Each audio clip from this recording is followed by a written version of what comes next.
Arvind Kejriwal's arrest is being monitored by the United States government, which has encouraged the Indian government to ensure a fair, transparent, and timely legal process for the jailed Delhi Chief Minister and opposition leader, as stated by a State Department spokesperson.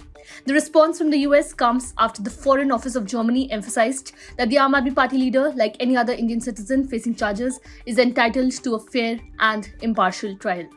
A statement regarding the application of standards concerning the independence of judiciary and basic democratic principles in this case was made by a German government spokesperson on Friday.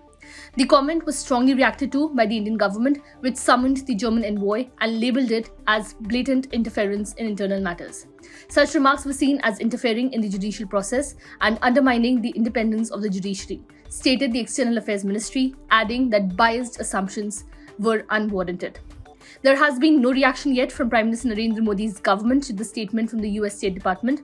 Arvind Kejriwal was taken into custody by the Enforcement Directorate last week in dramatic circumstances after a Delhi court refused protection from arrest following a late-night raid at his residence.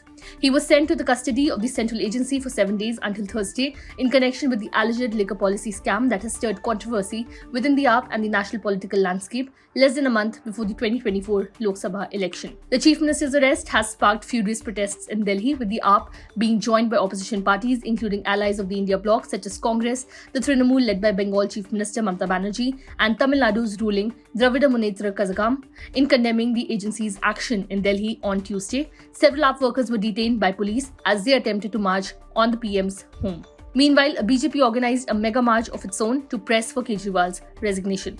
The BJP, accused by the opposition of using central investigative agencies like the ED to target and harass rivals, particularly before an election, has demanded Kejriwal's resignation and has dismissed claims of using central agencies as described by the opposition. Subscribe to One India channel and never miss an update.